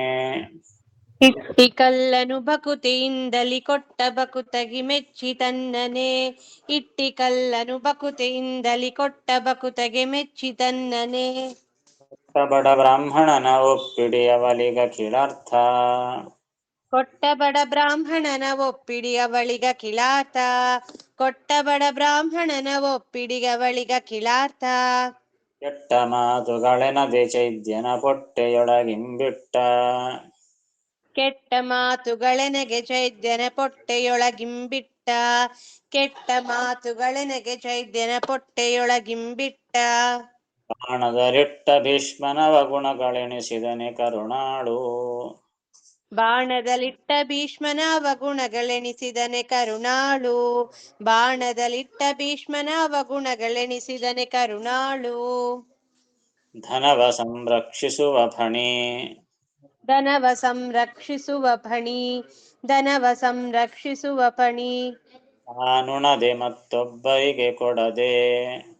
ತಾನುಣದೆ ಮತ್ತೊಬ್ಬರಿಗೆ ಕೊಡದೆ. ತಾನುಣದೆ ಮತ್ತೊಬ್ಬರಿಗೆ ಕೊಡದೆ. ಅನುದಿನದಿ ನೋಡುತ್ತ ಸುಖಿಸುವಂದದಿ ಲಕ್ಷ್ಮಿ ವಲ್ಲಭನು. ಅನುದಿನದಿ ನೋಡುತ್ತ ಸುಖಿಸುವಂದದಿ ಲಕ್ಷ್ಮಿ ವಲ್ಲಭನು. ಅನುದಿನದಿ ನೋಡುತ್ತ ಸುಖಿಸುವಂದದಿ ಲಕ್ಷ್ಮಿ ವಲ್ಲಭನು. ಪ್ರಣದರನು ಕಾಯ್ದಿಹನು ನಿಷ್ಕಾಮನದಿ ನಿತ್ಯಾನಂದಮಯ. ಪ್ರಣತರನು ಕಾದಿಹನು ನಿಷ್ಕಾಮನದಿ ನಿತ್ಯಾನಂದಮಯ. ಪ್ರಣತರನು ಕಾದಿಹನು ನಿಷ್ಕಾಮನದಿ ನಿತ್ಯಾನಂದಮಯ. ಜನರ ಸೇವೆಯನೊಲ್ಲನ ಪ್ರತಿಮಲ್ಲ ಜಗಕ್ಕೆಲ್ಲ. ದುರ್ಜನರ ಸೇವೆಯನೊಲ್ಲನ ಪ್ರತಿಮಲ್ಲ ಜಗಕ್ಕೆಲ್ಲ. ದುರ್ಜನರ ಸೇವೆಯನೊಲ್ಲನ ಪ್ರತಿಮಲ್ಲ ಜಗಕ್ಕೆಲ್ಲ. ಮತ್ತೊಂದು ದೃಷ್ಟಾಂತದಿಂದ ಭಗವಂತ ಸಜ್ಜನರನ್ನು ಕಾಯುವಂತಹ ಒಂದು ವಿಧಾನವನ್ನು ಹೇಳುತ್ತಾ ಇದ್ದಾರೆ. ಧನವ ಸಂರಕ್ಷಿಸುವ ಫಣಿ ತಾನು ಉಣದೆ ಮತ್ತೊಬ್ಬರಿಗೆ ಕೊಡದೆ ಅನುದಿನದಿ ನೋಡುತ್ತ ಸುಖಿಸುವಂದದಿ. ನಾವು ಕಥೆಗಳಲ್ಲಿ ಕೇಳ್ತಾ ಇರ್ತೀವಿ, ಈಗ ಸದ್ಯಕ್ಕೆ ನೋಡ್ಲಿಕ್ಕೆ ಸಿಗೋದಿಲ್ಲ. ಹಿಂದೆ ರಾಜರು ಮಹಾರಾಜರು ಎಲ್ಲ ಸಂಪತ್ತು ಅದನ್ನೆಲ್ಲ ಆ ನೆಲಮಾಳಿಗೆಗಳಲ್ಲಿ ತಾವು ಬಚ್ಚಿಡ್ತಾ ಇದ್ರು. ಅದೇ ಒಂದು ಹಾವು ಅದನ್ನು ರಕ್ಷಣೆ ಮಾಡ್ತಾ ಇತ್ತು. ಹೀಗಾಗಿ ಹಾವು ಕಾಯ್ತಾ ಇತ್ತು, ಯಾರನ್ನ ಬಂದ್ರೆ ಆ ಹಾವಿನ ಹೆದರಿಕೆಗೆ ಅಲ್ಲಿ ಯಾರು ಹೋಗೋದಿಲ್ಲ. ಹೀಗೆ ರಕ್ಷಣೆ ಮಾಡಿ ಇಡ್ತಾ ಇದ್ರು. ಆ ಹಾವಿಗೇನು ಕೆಲಸ ಏನಿಲ್ಲ, ಅದನ್ನು ರಕ್ಷಣೆ ಮಾಡೋದಷ್ಟೇ. ರಕ್ಷಣೆ ಮಾಡೋದ್ರಿಂದ ಅದಕ್ಕೇನಾದ್ರೂ ಪ್ರಯೋಜನ ಬಂತೇನೋ? ಪ್ರಯೋಜನ ಇಲ್ಲ. ತಾನೇನಾದ್ರೂ ಅನುಭವಿಸ್ತಾ ಆಭರಣ ಹಾಕೊಂಡು ಅಂದ್ರೆ ಉಂಗುರ ಹಾಕೊಂಡು ಸರ ಹಾಕೊಂಡು ಏನಾದ್ರು ಅನುಭವಿಸ್ತೇನೋ? ಅದಕ್ಕೂ ಅನುಭವಿಸಲಿಕ್ಕೂ ಅದಕ್ಕೇನೂ ಇಲ್ಲ. ಮತ್ತೆ ಅದನ್ನು ಇನ್ನೊಬ್ಬರಿಗೆ, ಇವರಲ್ಲದೆ ಇನ್ನೊಬ್ಬರಿಗೆ, ಆ ಯಜಮಾನರಿಗಲ್ಲದೆ ಇನ್ನೊಬ್ಬರಿಗೆ ಆ ಧನವನ್ನು ತಾನು ಕೊಡೋದಿಲ್ಲ, ತಾನು ಅನುಭವಿಸೋದಿಲ್ಲ. ನಾಳೆ ಒಂದೇ ಕೆಲಸ ಅದರದ್ದು, ರಕ್ಷಣೆ ಮಾಡೋದೊಂದೇ. ಹಾಗೆ ಭಗವಂತ ಅಂತ ಹೇಳ್ತಾರೆ. ಧನವ ಸಂರಕ್ಷಿಸುವ ಫಣಿ, ಫಣಿ ಅಂದ್ರೆ ಹಾವು, ಫಣ ಅಂದ್ರೆ ಹೆಡೆ, ಫಣ ಉಳ್ಳದ್ದು ಫಣಿ ಹಾವು. ತಾನು ಉಣದೆ, ಧನವನ್ನು ಸಂರಕ್ಷಣೆ ಮಾಡುವಂತಹ ಹಾವು ತಾನು ಉಣದೆ ಅಂದ್ರೆ ತಾನು ಅನುಭವಿಸಿದಂಗೆ, ಮತ್ತೊಬ್ಬರಿಗೆ ಕೊಡದೆ ಅದನ್ನು ಇನ್ನೊಬ್ಬರಿಗೂ ಕೊಡದಂತೆ, ಅನುದಿನದಿ ನೋಡುತ್ತಾ ಸುಖಿಸುವಂದದಿ, ನಿತ್ಯ ಸಂಪತ್ತನ್ನು ನೋಡಿ ಆನಂದ ಪಡ್ತದೆ, ಸುಖ ಮಾಡ್ತದೆ ಹಾವು. ಹಾಗೆ ಲಕ್ಷ್ಮೀ ವಲ್ಲಭ ಕೂಡ ಏನ್ ಮಾಡ್ತಾನೆ? ಪ್ರಣತರನು ಕಾಯಿದಿಹನು. ಪ್ರಣತರು ತನ್ನ ಭಕ್ತರು, ತನಗೆ ನಮಸ್ಕಾರ ಮಾಡಿದವರು, ತನ್ನ ಶರಣು ಬಂದವರು, ಅವರನ್ನು ಕಾಯ್ದಿಹ, ಆ ರೀತಿಯಾಗಿ ಕಾಯ್ತಾನಂತೆ ಭಕ್ತರನ್ನು. ಅರ್ಥ ಏನು? ಅವನಿಗೆ ಆ ರೀತಿಯಾಗಿ ಕಾಯ್ತಾನ ಅಂತಂದ್ರೆ ಏನಂತ ಅರ್ಥ? ಅವನಿಗೆ ಏನೂ ಪ್ರಯೋಜನ ಇಲ್ಲ ಅಂತ. ಯಾರು ಅವನಿಗೆ ಏನೂ ಪ್ರಯೋಜನನೇ ಇಲ್ಲ ಅಂದ್ರೆ, ಆ ಕಾಯೋಣದ್ರಿಂದ, ಹಾವಿಗೆ ಧನವನ್ನು ಕಾಯೋಣದ್ರಿಂದ ಏನಾದ್ರೂ ಫಲಿತ ಇದೆಯೇನು? ಇಲ್ಲ. ಹಾಗೆ ಭಗವಂತ ಭಕ್ತರನ್ನು ಕಾಯೋಣದ್ರಿಂದ ಏನಾದ್ರೂ ಪ್ರಯೋಜನ ಇದೆಯೇನು? ಪ್ರಯೋಜನ ಇಲ್ಲ. ಮತ್ತೊಬ್ಬರಿಗೂ ಕೊಡೋದಿಲ್ಲ ಅಂದ್ರೆ ಅರ್ಥ ಏನು? ಯಾರ ಭೋಗ ಅವನಿಗೆ ಕೊಡ್ತಾನೆ, ಯಾರ ಕರ್ಮದ ಫಲಿತ ಅವನಿಗೆ ಕೊಡ್ತಾನೆ. ಕನ್ಫ್ಯೂಸ್ ಇನ್ನೊಬ್ಬರಿಗೆ ಕೊಟ್ರೆ ಕಷ್ಟ. ಹೀಗಾಗಿ ಕೆಲವರು ಕೇಳ್ತಾರ, ಪಾಪ ಏನೋ ಎಷ್ಟು ಜನ ಲಕ್ಷಾಂತರ ಕೋಟ್ಯಾಂತರ ಅನಂತ ಜೀವರಾಶಿಗಳಿದ್ದಾರೆ, ಏನೋ ಬೈ ಮಿಸ್ಟೇಕ್ ಭಗವಂತ ಏನಾದ್ರೂ ಮಾಡಿಬಿಟ್ರೆ, ಹೊರಪಾಟ್ ಮಾಡಿದ್ರೆ ಹೆಂಗ? ಒಬ್ಬರ ಪುಣ್ಯದ ಅಕೌಂಟ್ ಇನ್ನೊಂದು ಅಕೌಂಟ್ ಹಾಕ್ಬಿಟ್ರೆ ಹೆಂಗ? ಹೀಗಾಗಿ ಬ್ಯಾಂಕಿನವರೇ ಪಾಪ ಒದ್ದಾಡ್ತಿರ್ತಾರೆ, ಒಂದೊಂದ್ಸಲ ಆ ಅಕೌಂಟ್ ಈ ಅಕೌಂಟ್ ಬಿತ್ತು ಏನೋ ಒದ್ದಾಡ್ತಿರ್ತಾರೆ. ಆಗ ಭಗವಂತ ಏನಾದ್ರು ಕನ್ಫ್ಯೂಸ್ ಆದ್ರೆ ಏನ್ ಗತಿ? ನಮ್ಮ ಪುಣ್ಯ ಇನ್ನೊಬ್ಬರ ಅಕೌಂಟಿಗೆ, ಇನ್ನೊಂದು ಪಾಪ ನಮ್ಮ ಅಕೌಂಟಿಗೆ ಬಿದ್ದರೆ ಏನ್ ಗತಿ? ಹಿಂಗೇನಾದ್ರೂ ಆಗ್ತದೇನೋ? ಸಾಧ್ಯನೇ ಇಲ್ಲ. ಭಗವಂತ ತಾನು ಅನಂತ ರೂಪದಿಂದ ತಾನು ಮಾಡುವ, ಹೀಗಾಗಿ ಎಲ್ಲಿ ಏನೂ ಆಗೋದಿಲ್ಲದು. ಹೀಗಾಗಿ ಮತ್ತೊಬ್ಬರಿಗೆ ಕೊಡದೆ, ಒಬ್ಬರ ಪುಣ್ಯ ಫಲವನ್ನು ಒಬ್ಬರ ಪಾಪ ಫಲವನ್ನು ಅವರವರಿಗೆ ಕೊಡ್ತಾನೆ ಹೊರತು ಇನ್ನೊಬ್ಬರಿಗೆ ಕೊಡುವುದಿಲ್ಲ. ನಮ್ಮ ಅಕೌಂಟ್ ನಮಗೆ ಸೇಫ್, ಇನ್ನೊಬ್ರಿಗೆ ಹೋಗೋದೇ ಇಲ್ಲದು. ಆ ರೀತಿಯಾಗಿ ಭಗವಂತ ತಾನು ವ್ಯವಸ್ಥೆ ಮಾಡಿರ್ತಾನೆ. ಪ್ರಣತರನು ಕಾಯ್ದೆ, ಶರಣು ಬಂದವರನ್ನು ರಕ್ಷಣೆ ಮಾಡ್ತಾನೆ. ಅದಕ್ಕಾಗಿ ಅವನಿಗೆ ಏನು ಪ್ರಯೋಜನ ಇಲ್ಲ. ಅದಕ್ಕೆ ನಿಷ್ಕಾಮನದಿ ಅಂತಂದ್ರು. ಅವನಿಗೆ ಯಾವ ಕಾಮನೆ ಇಲ್ಲ, ಯಾವ ಪ್ರಯೋಜನವಿಲ್ಲ, ರಕ್ಷಣೆ ಮಾಡ್ತಾನೆ. ಯಾಕೆ ಪ್ರಯೋಜನ ಹಾಕಿಲ್ಲ ಅಂತಂದ್ರೆ, ಪ್ರಯೋಜನ ಅದ ಅಂದ್ರೆ ಏನಂತ ಅರ್ಥ? ಅವನಿಗೇನೋ ಕಮ್ಮಿತ್ತು ಅಂತ ಅರ್ಥ. ಸುಮ್ಮನೆ ಯಾಕೆ ಮಾಡ್ತಾನ್ರಿ ಅಂದ್ರೆ ಸುಮ್ಮನೆ ಮಾಡ್ತಾನೆ.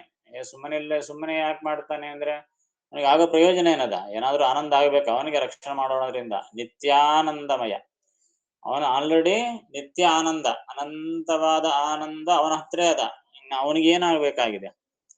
ಹೀಗಾಗಿ ಬೇರೆ ಪ್ರಯೋಜನ ಇಲ್ಲ. ಬೇರೆ ಏನ ಕೆಲಸ ಮಾಡಿದರೆ ಆನಂದ ಬರ್ತದ ಅಂದ್ರೆ ಮಾಡಬೇಕು, ಅವನಿಗೆ ಹೊಸದಾಗಿ ಬರತಕ್ಕಂತ ಆನಂದವೇ ಇಲ್ಲ.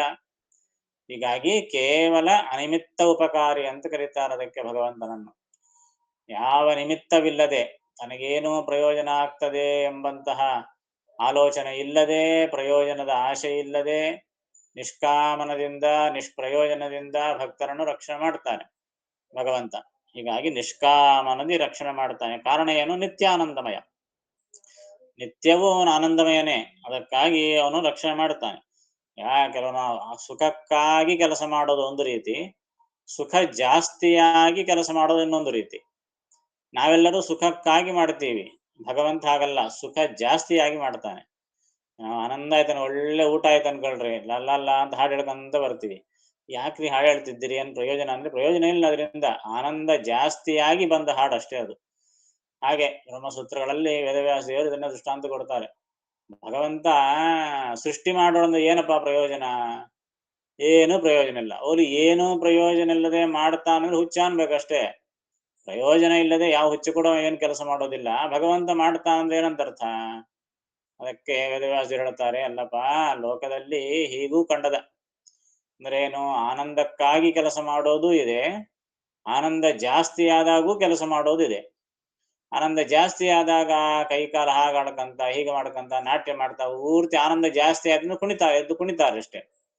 ಯಾಕಪ್ಪ ಕುಣಿತಾ ಇದ್ದಿ ಅಂತಂದ್ರೆ, ಯಾರು ನೋಡ್ಬೇಕು? ಸ್ಟೇಜ್ ಇಲ್ಲ, ಮಣ್ಣಿಲ್ಲ, ಮತ್ತೆ ಪ್ರೇಕ್ಷಕರಿಲ್ಲ ನೋಡೋರು. ಯಾಕೆ ಡ್ಯಾನ್ಸ್ ಮಾಡ್ತೀಯ ಅಂದ್ರೆ, ಯಾರೋ ನೋಡ್ತಾರ ಅಂತಲ್ಲ, ನನಗೆ ಆನಂದ ಜಾಸ್ತಿ ಆಯ್ತು ನಾಟ್ಯ ಮಾಡ್ತೀನಿ ಅಂತ ಅಷ್ಟೇ ಅವನು.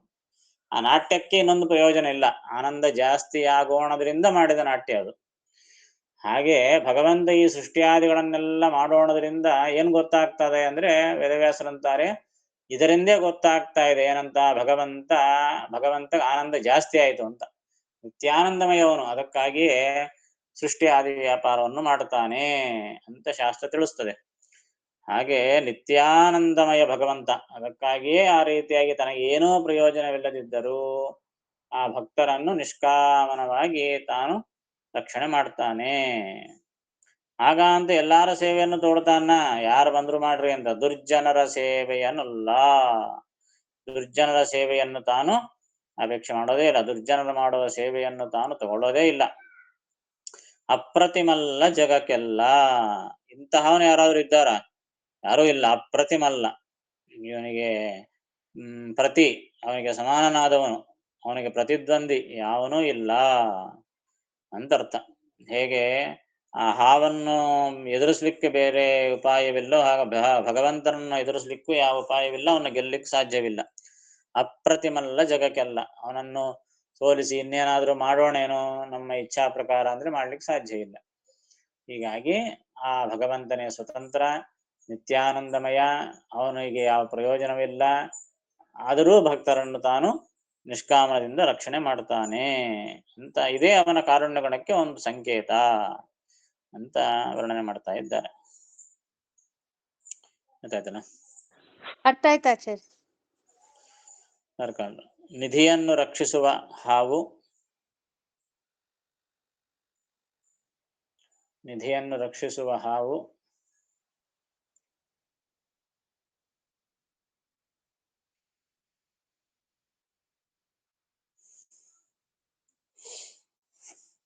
ಅದನ್ನು ತಾನು ಅನುಭವಿಸದೆ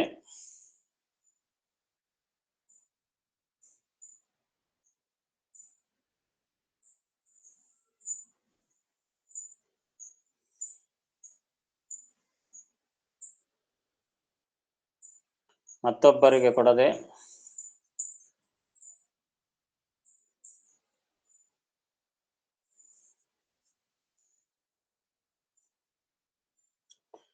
ಪ್ರತಿನಿತ್ಯ ನೋಡುತ್ತಾ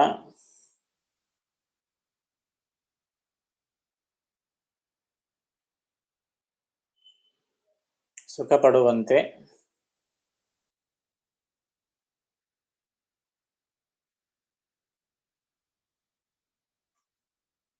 ಲಕ್ಷ್ಮೀಪತಿಯಾದ ಶ್ರೀಹರಿ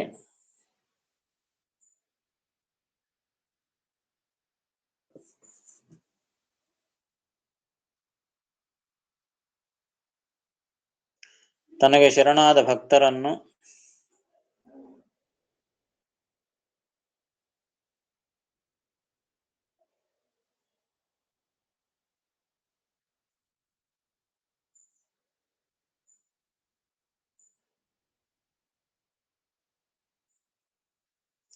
ಯಾವ ಪ್ರತಿಫಲ ಅಪೇಕ್ಷೆ ಇಲ್ಲದೆ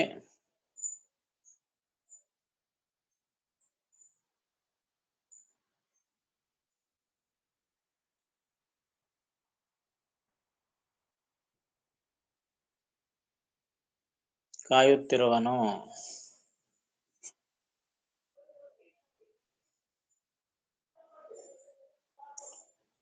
ಅವನು ಸದಾ ಆನಂದಪೂರ್ಣ.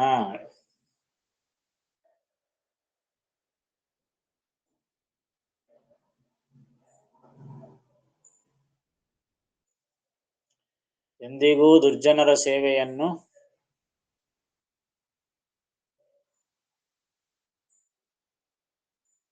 ಸ್ವೀಕರಿಸುವುದಿಲ್ಲ.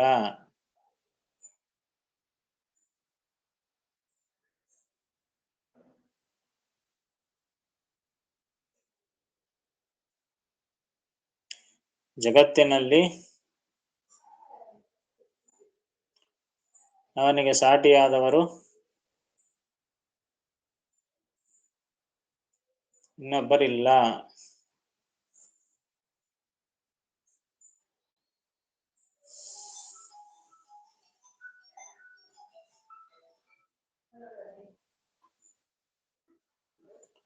ಕಠಿಣ ಪದಗಳಲ್ಲಿ ಫಣಿ ಅಂದ್ರೆ ಹಾವು ಅಂತ ಬರ್ಕೊಂಡ್ರಿ.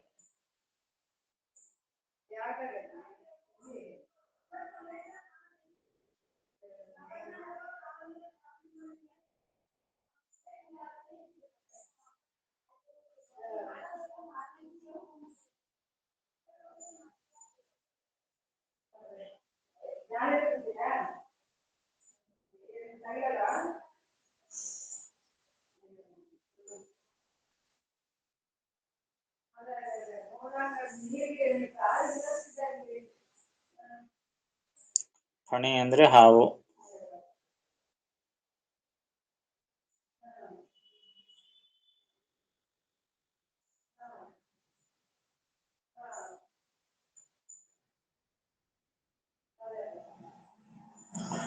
ಧನವ ಸಂರಕ್ಷಿಸುವ ಫಣಿ ತಾನುಣದೆ ಮತ್ತೊಬ್ಬರಿಗೆ ಕೊಡದೆ. ಧನವ ಸಂರಕ್ಷಿಸುವ ಪಣಿ ತಾನುಣದೆ ಮತ್ತೊಬ್ಬರಿಗೆ ಕೊಡದೆ. ಧನವ ಸಂರಕ್ಷಿಸುವ ಪಣಿ ತಾನುಣದೆ ಮತ್ತೊಬ್ಬರಿಗೆ ಕೊಡದೆ. ಅನುದಿನದಿ ನೋಡುತ್ತ ಸುಖಿಸುವಂದದಿ ಲಕುಮಿ ವಲ್ಲಭನು. ಅನುದಿನದಿ ನೋಡುತ್ತ ಸುಖಿಸುವಂದದಿ ಲಕುಮಿ ವಲ್ಲಭನು. ಅನುದಿನದಿ ನೋಡುತ್ತ ಸುಖಿಸುವಂದದಿ ಲಕುಮಿ ವಲ್ಲಭನು. ನತರನು ಕಾಯ್ದಿಹನು ನಿಷ್ಕಾಮನದಿ ನಿತ್ಯಾನಂದಮಯ. ಪ್ರಣತರನು ಕಾದಿಹನು ನಿಷ್ಕಾಮನದಿ ನಿತ್ಯಾನಂದಮಯ. ಪ್ರಣತರನು ಕಾದಿಹನು ನಿಷ್ಕಾಮನದಿ ನಿತ್ಯಾನಂದಮಯ. ಜನರ ಸೇವೆಯನೊಲ್ಲನ ಪ್ರತಿಮಲ್ಲ ಜಗಕ್ಕೆಲ್ಲ. ದುರ್ಜನರ ಸೇವೆಯನೊಲ್ಲನ ಪ್ರತಿಮಲ್ಲ ಜಗಕ್ಕೆಲ್ಲ. ದುರ್ಜನರ ಸೇವೆಯನೊಲ್ಲನ ಪ್ರತಿಮಲ್ಲ ಜಗಕ್ಕೆಲ್ಲ. ಬಾಲಕನ ಕಲಭಾಷೆ ಜನನಿಯು ಕೇಳಿ ಸುಖ ಪಡುವಂತೆ. ಬಾಲಕನ ಕಲಭಾಷೆ ಜನನಿಯು ಕೇಳಿ ಸುಖ ಪಡುವಂತೆ ಲಕ್ಷ್ಮಿಯು. ಬಾಲಕನ ಕಲಭಾಷೆ ಜನನಿಯು ಕೇಳಿ ಸುಖ ಪಡುವಂತೆ ಲಕ್ಷ್ಮಿಯು. ಲಕ್ಷ್ಮೀ ಲೋಲ ಭಕ್ತರು ಮಾಡುತಿಹ ಸಂಸ್ತುತಿಗೆ ಹಿಗ್ಗುವನು. ಲಕ್ಷ್ಮೀ ಲೋಲ ಭಕುತರು ಮಾಡುತಿಹ ಸಂಸ್ತುತಿಗೆ ಹಿಗ್ಗುವನು. ಲಕ್ಷ್ಮೀ ಲೋಲ ಭಕುತರು ಮಾಡುತಿಹ ಸಂಸ್ತುತಿಗೆ ಹಿಗ್ಗುವನು. ಆಳ ತನ್ನವರಲ್ಲಿ ಮಾಡುವ ಹೇಳನವ ಹೆದ್ದೈವ ವಿದುರನ. ತಾಳ ತನ್ನವರಲ್ಲಿ ಮಾಡುವ ಹೇಳನವ ಹೆದ್ದೈವ ವಿದುರನ. ತಾಳ ತನ್ನವರಲ್ಲಿ ಮಾಡುವ ಹೇಳನವ ಹೆದ್ದೈವ ವಿದುರನ. ಆಲಯದಿ ಪಾರುಂಡು ಕುರುಪನ ಮಾನವನೆ ಕೊಂಡ. ಆಲಯದಿ ಪಾಲುಂಡು ಕುರುಪನ ಮಾನವನೆ ಕೊಂಡ. ಆಲಯದಿ ಪಾಲುಂಡು ಕುರುಪನ ಮಾನವನೆ ಕೊಂಡ. ಭಗವಂತ ಭಕ್ತರನ್ನು ಯಾವ ರೀತಿಯಾಗಿ ರಕ್ಷಣೆ ಮಾಡ್ತಾನೆ, ಭಕ್ತರನ್ನು ಹೇಗೆ ಒಲಿತಾನೋ ಹಾಗೆ ದೇಶಿಗಳನ್ನು ತಾನು ಅಲ್ಲ ಎಂಬುದನ್ನು ಹೇಳ್ತಾರೆ. ಬಾಲಕನ ಕಲಭಾಷೆ ಜನನಿಯು ಕೇಳಿ ಸುಖ ಪಡುವಂತೆ ಲಕ್ಷ್ಮೀಲೋಲ ಭಕ್ತರು ಮಾಡುತಿಹ ಸಂಸ್ಥಿತಿಗೆ ಹಿಗ್ಗುವನು. ನಮಗೆ ಬರೋ ಸಂಶಯನ್ನು ನಾವೆಲ್ಲ ಸ್ತೋತ್ರ ಮಾಡ್ತೀವಿ, ಹಾಡು ಹೇಳ್ತೀವಿ, ಭಜನೆ ಮಾಡ್ತೀವಿ, ಕೀರ್ತನೆ ಮಾಡ್ತೀವಿ. ಇದರಿಂದ ಭಗವಂತನಿಗೆ ಸಂತೋಷ ಆಗ್ತದೋ ಇಲ್ಲೋ? ಸಂತೋಷ ಆಗ್ತದೆ ಅಂದ್ರೆ ಅಷ್ಟೊಂದು ಸಂತೋಷ ಇದ್ದಿಲ್ಲ ಅಂತ ಅರ್ಥ ಏನು? ನಾವು ಮಾಡಿದ್ದಾಗನೆಲ್ಲ ಕೇಳಿ ಸಂತೋಷ ಪಡ್ತಾನೆ. ಸಂತೋಷ ಮಾಡೋ ಅವಸರನೇ ಇಲ್ಲ ಭಗವಂತನಿಗೆ. ಯಾಕೆ ಅಂದ್ರೆ ಭಗವಂತನನ್ನು ಯಾರು ಸ್ತೋತ್ರ ಮಾಡೋದು? ಲಕ್ಷ್ಮೀ ಬ್ರಹ್ಮಾದಿ ದೇವತೆಗಳ ಸ್ತೋತ್ರಕ್ಕೆ ನಿಲುಕೋದಿಲ್ಲ, ಅವರಿಗೇ ಸರಿಯಾಗಿ ಸ್ತೋತ್ರ ಮಾಡ್ಲಿಕ್ಕೆ ಬರೋದಿಲ್ಲ. ಅನಂತ ವೇದಗಳಿಂದ ಲಕ್ಷ್ಮೀದೇವಿ ಅನಂತ ಕಾಲದಿಂದ ಸ್ತೋತ್ರ ಮಾಡ್ತಾ ಇದ್ದಾಗ್ಯೂ ಆ ಭಗವಂತನ ಗುಣಗಳನ್ನು ಪೂರ್ತಿ ಮಾಡಲಿಕ್ಕೆ, ವರ್ಣನೆ ಮಾಡಲಿಕ್ಕೆ, ಹೊಗಳಲಿಕ್ಕೆ ಆಗಿಲ್ಲ. ಅಂತ ಭಗವಂತ ಲಕ್ಷ್ಮೀ ಬ್ರಹ್ಮಾದಿಗಳ ಆ ಸ್ತೋತ್ರವನ್ನು ಕೇಳುವಂತ ಭಗವಂತ ನಮ್ಮ ಸ್ತೋತ್ರ ಕೇಳಿದ್ರೆ ಏನಾಗ್ಬೇಕು ಹೇಳ್ರಿ ಗತಿ. ಒಳ್ಳೆ ಸಂಗೀತ ಗಂಧರ್ವರ ಗಾನ ಕೇಳಿ ಯಾವನೋ ಸುಡುಗಾಡು ಕಂಠದಿಂದ ಹಾಡು ಹೇಳ್ತಾ ಇದ್ರೆ ಕೇಳಬುದ್ಧಿ ಆದ ಛೇ ಛೇ ಛೇ ಅಂತ ಬಿಟ್ಟು ಬಿಡ್ತೀವಿ. ಭಗವಂತನಿಗೆ ಏನಾಗಬೇಕು ಅನ್ನೋ ಆಲೋಚನೆ ಮಾಡ್ರಿ. ಲಕ್ಷ್ಮೀ ಬ್ರಹ್ಮಾದಿ ದೇವತೆಗಳು ಮಾಡುವ ಸ್ತೋತ್ರವನ್ನು, ವೇದಾದಿಗಳಿಂದ ಮಾಡುವ ಸ್ತೋತ್ರವನ್ನು ಸದಾ ಕೇಳುವಂತ ಭಗವಂತನಿಗೆ ನಾವು ಸುಡುಗಾಡು ಒಂದು ಶ್ಲೋಕ ಹೇಳಿದ್ರೆ ಒಂದು 32 ಅಕ್ಷರ ಇದ್ರೆ 34 ತಪ್ಪಿರ್ತದೆ ನಾವು ಹೇಳೋದ್ರಲ್ಲಿ. ಹಾಗೆ ನಾವು ಅಪಸ್ವರದಿಂದ ಏನೇನೋ ಹೇಳ್ತಾ ಇರ್ತೀವಿ, ಏನೋ ಮಾಡ್ತಾ ಇರ್ತೀವಿ. ಇದನ್ನು ಕೇಳಿದ್ರೆ ನಿಜವಾಗಿ ಭಗವಂತ ಸಿಟ್ಟು ಮಾಡ್ಕೋಬೇಕು, ಬಾಯಿ ಮುಚ್ತಾ ಇಲ್ಲ ಅಂತ ಅನ್ಬೇಕು. ಆದ್ರೆ ವಿಚಿತ್ರ, ಭಗವಂತ ನಮ್ಮ ಸ್ತೋತ್ರವನ್ನು ಕೂಡ ಕೇಳ್ತಾನಲ್ಲ, ಇದು ಆಶ್ಚರ್ಯ. ನಮ್ಮ ಸ್ತೋತ್ರವನ್ನು ಕೇಳ್ತಾನೆ, ಆನಂದ ಪಡ್ತಾನೆ, ನಮಗೆ ವರ ಕೊಡ್ತಾನೆ. ಮತ್ತೆ ನಮಗೆ ವರ ಕೊಡಬೇಕು ಅಂತಂದ್ರೆ ಸ್ತೋತ್ರವನ್ನು ಕೇಳಿದ್ರೆ ಅಲ್ಲ, ಸ್ತೋತ್ರವನ್ನು ಕೇಳಿದ ವರ ಹೆಂಗ್ ಕೊಡ್ತಾನೆ? ಸ್ತೋತ್ರವನ್ನು ಕೇಳಿದ್ರೆ ನಿಜವಾಗಿ ಭಗವಂತ ಸಿಟ್ಟು ಬರ್ಬೇಕು, ಹಂಗ ಸ್ತೋತ್ರ ಮಾಡ್ತೀವಿ ನಾವು, ಆದ್ರೂ ಅದಕ್ಕೆ ಆನಂದ ಪಡ್ತಾನೆ. ಅದು ಇನ್ನ ಎಷ್ಟು ವಿಚಿತ್ರವಾದಂತಹ ಭಗವಂತನ ಕಾರುಣ್ಯ, ಯೋಚನೆ ಮಾಡ್ರಿ ಅಂತಂತಾರೆ. ಭಗವಂತ ಎಂಥವನು, ಅದಕ್ಕೆ ದೃಷ್ಟಾಂತವನ್ನು ಕೊಡ್ತಾರೆ. ಸಣ್ಣ ಕೂಸು ನಾಗಾಗೆ ಮಾತಾಡ್ಲಿಕ್ಕೆ ಪ್ರಾರಂಭ ಮಾಡಿರ್ತದೆ. ಅಮ್ಮ, ಅಪ್ಪ, ತಾತ 2 ಅಕ್ಷರ ಮಾತಾಡ್ತಾನೆ. ತಂದೆಗೆ, ತಾಯಿಗೆ ಏನ್ ಆನಂದ ಆಗ್ತದೋ, ಏನೋ ಸಮಗ್ರ ಸುಧಾ ಪರೀಕ್ಷೆ ಕೊಟ್ಟಷ್ಟು ಆನಂದ ಹೋಗ್ತದೆ ಅವ್ರಿಗೆ. ಅಮ್ಮ ಅಂತ ನನ್ ಕೂಸು, ತಾತ ಅಂತು ಅಂತ ಏನ್ ಹಬ್ಬ ಮಾಡ್ತಾರ, ಹೋಳಿಗೆ ಮಾಡ್ತಾರ. ಹಾಗೆ ಮತ್ತೆ ಏನ್ ಅನುವಾದ ಮಾಡ್ತಾ ಅಥವಾ ಇನ್ನೇನಾದ್ರೂ ಕಠಿಣ ಪದಗಳು ಮಾತಾಡ್ತಾ ಕೂಸು ಏನ್ ಮಾತಾಡಿಲ್ಲ, ಸಣ್ಣ ಮಾತಿಗೆ ತಾಯಿಗೆ ಅಷ್ಟು ಆನಂದ ಆಗೋಗ್ತದೆ. ಹಾಗೆ ಭಗವಂತನಿಗೂ ಅಷ್ಟೇ ಅಂತ, ನಮ್ಮ ಮಾತು ಕೇಳಿದ್ರೆ ಏನೋ ಅಮ್ಮ, ತಾತ, ಚಿಚ್ಚಿ ಅಂತಿದ್ದಂಗೆ ಇರ್ತದೆ ಅಷ್ಟೇ ಭಗವಂತನಿಗೆ. ಏನ್ ಪಾಪ, ಏನು ಬರೋದಿಲ್ಲ ಈ ಬಡಪಾಯಿಗಳಿಗೆ. ಮನುಷ್ಯರು ಪಾಪ ಏನೋ ಸ್ತೋತ್ರ ಮಾಡ್ತಾರೆ, ಮಾತಾಡ್ತಾ ಇದ್ ನೋಡಪ್ಪ, ಏನೋ ಸ್ತೋತ್ರ ಮಾಡ್ತಾ ಇದ್ದಾರೆ ನೋಡು ಅಂತ ಭಗವಂತನಿಗೆ ಆನಂದ ಆಗೋಗ್ತದಂತೆ. ಬಾಲಕನ ಕಲಭಾಷೆ.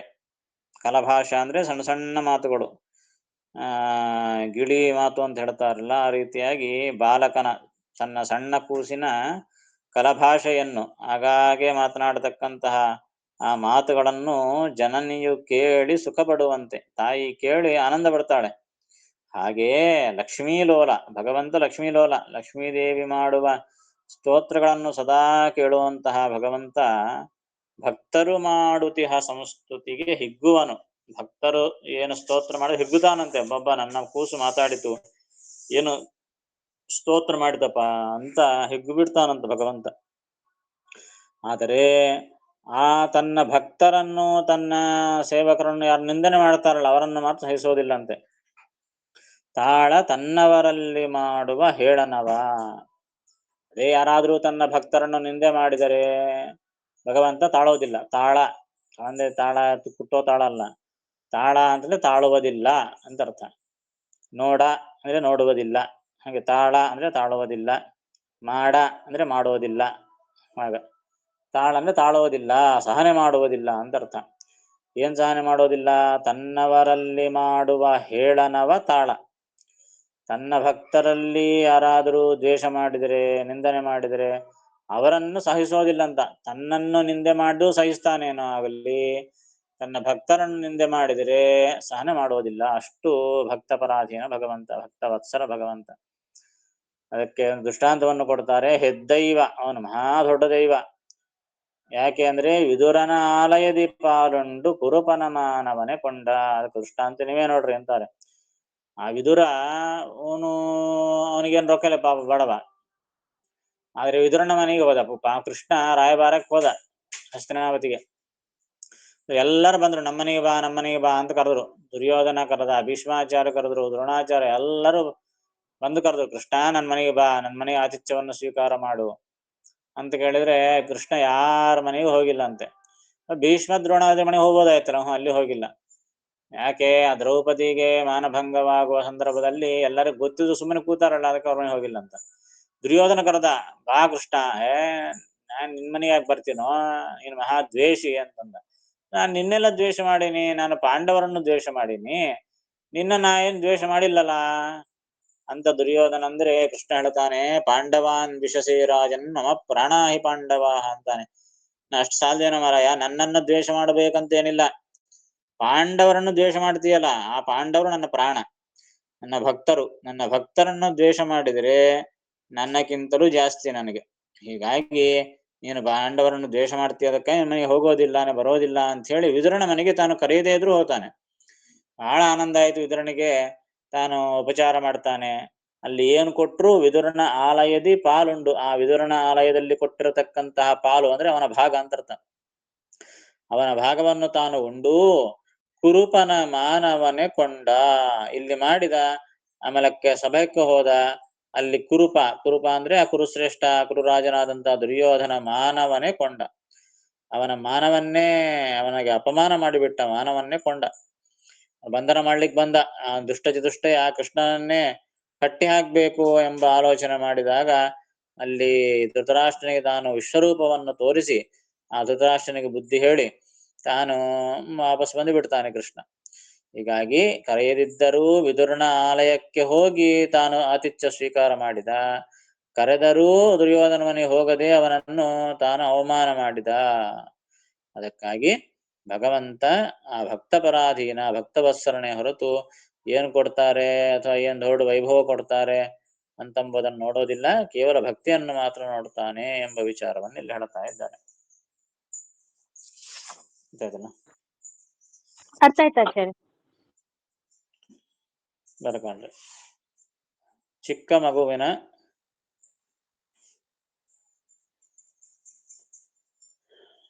ಮಗುವಿನ ತೊದಲ ನುಡಿಗಳನ್ನು ಕೇಳಿ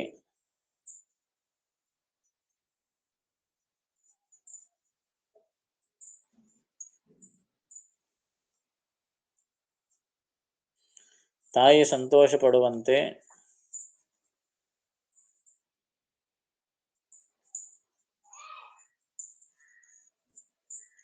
ಲಕ್ಷ್ಮೀಪತಿಯಾದ ಶ್ರೀಹರಿ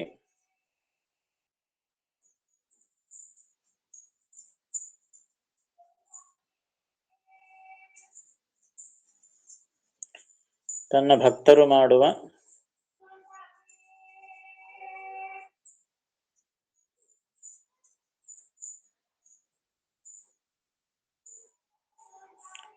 ಸ್ತೋತ್ರಕ್ಕೆ ಒಲಿಯುತ್ತಾನೆ.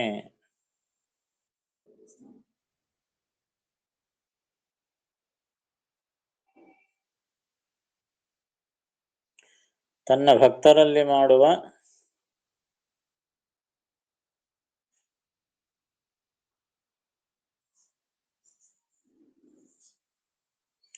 ಅವಹೇಳನವನ್ನು ಸಹಿಸುವುದಿಲ್ಲ.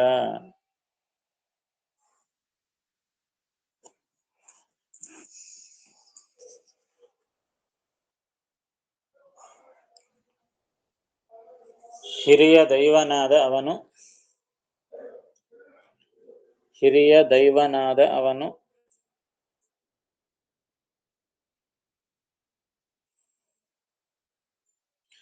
ವಿದುರನ ಮನೆಯಲ್ಲಿ ಆತಿಥ್ಯವನ್ನು ಸ್ವೀಕರಿಸಿ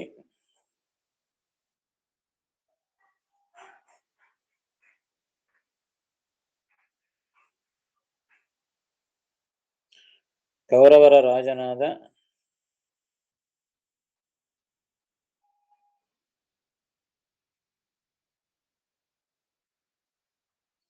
ದುರ್ಯೋಧನನ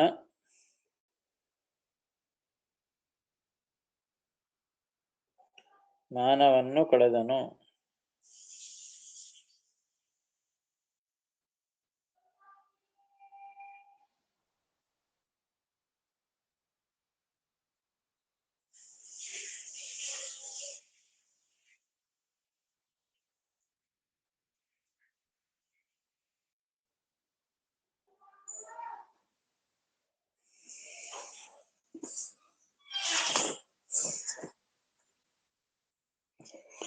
ಬಾಲಕನ ಕಲಭಾಷೆ ಜನನಿಯು ಕೇಳಿ ಸುಖ ಪಡುವಂತೆ.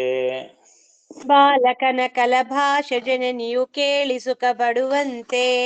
ಬಾಲಕನ ಕಲಭಾಷೆ ಜನನಿಯು ಕೇಳಿ ಸುಖ ಪಡುವಂತೆ. ಲಕ್ಷ್ಮೀಲೋಲ ಭಕ್ತರು ಮಾಡುತ್ತಿಹ ಸಂಸ್ತುತಿಗೆ ಹಿಗ್ಗುವನು. ಲಕುಮೀಲೋಲ ಭಕುತರು ಮಾಡುತ್ತಿಹ ಸಂಸ್ತುತಿಗೆ ಹಿಗ್ಗುವನು. ಲಕುಮೀಲೋಲ ಭಕುತರು ಮಾಡುತ್ತಿಹ ಸಂಸ್ತುತಿಗೆ ಹಿಗ್ಗುವನು. ತನ್ನವರಲ್ಲಿ ಮಾಡುವ ಹೇಳನವ ಹೆದ್ದೈವ ವಿದುರನ. ತಾಳ ತನ್ನವರಲ್ಲಿ ಮಾಡುವ ಹೇಳನವ ಹೆದ್ದೈವ ವಿದುರನ. ತಾಳ ತನ್ನವರಲ್ಲಿ ಮಾಡುವ ಹೇಳನವ ಹೆದ್ದೈವ ವಿದುರನ. ಯದಿ ಪಾಲುಂಡು ಕುರುಪನ ಮಾನವನೆ ಕೊಂಡ. ಆಲಯದಿ ಪಾಲುಂಡು ಕುರುಪನ ಮಾನವನೆ ಕೊಂಡ. ಆಲಯದಿ ಪಾಲುಂಡು ಕುರುಪನ ಮಾನವನೆ ಕೊಂಡ. ಏನೋ ಸಂಶಯ ಇದ್ದರೆ ಕೇಳಬಹುದು. ನಮಸ್ಕಾರ ಆಚಾರ್ಯ ಹರೇ ಶ್ರೀನಿವಾಸ.